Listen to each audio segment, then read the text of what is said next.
So I've been drawn to Ezekiel 37, which is where Ezekiel is taken by God into a vision where he sees a valley of dry bones. So there are human bones scattered across the valley, and God calls to Ezekiel and says to him, "Can these bones live?" And Ezekiel's left with this question. And kind of exclamation, really, that, you alone, God, know if that can come back to life. And I think for me, in this season, I often find myself saying the same thing to God. I find him showing me bits of my character that are just completely me, but they're not good, they're not nice. And yeah, God's just saying, can I do something with that? And I think our natural response is to kind of try and hide it, cover it up, and maybe cling to it a bit, just thinking, oh God, nothing can be done about this, it's just too far gone. But that's not the truth. And Ezekiel finds that out as God calls him to command the bones to live. And as he does that, as he declares out the truth of God, these bones get flesh on them and they start to take human form. And I think God does that in our lives as well. He will declare over us stuff that we feel is impossible for us to achieve at the minute, and the way we are and the way we look. And I really believe we're in a season where God is just refining his bride, refining his church, and he is exposing these dark things so that he can manifest his glory in a amazing way through our lives. And so that is going to involve transformation.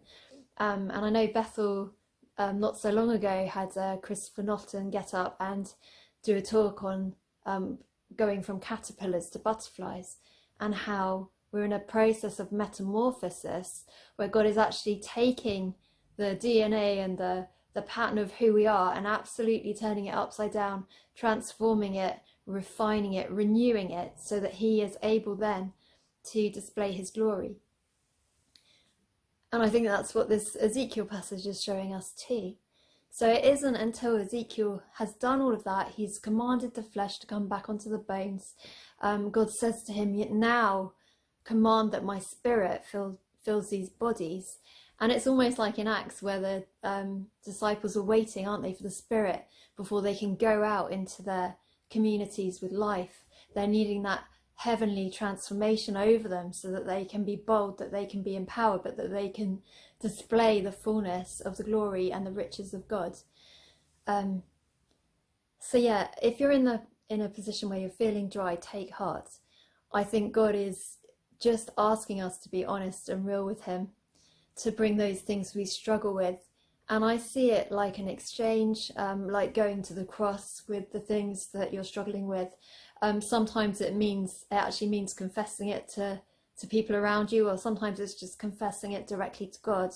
But the Bible does say if we're faithful to confess our sins, that he is faithful to forgive us, but also to purify us from all of our wrongdoing. So there is a purification, a transforming, refining of our character that takes place. So I'd encourage you to do that. I'd encourage you to come with the things you find impossible about yourself and just place them before God.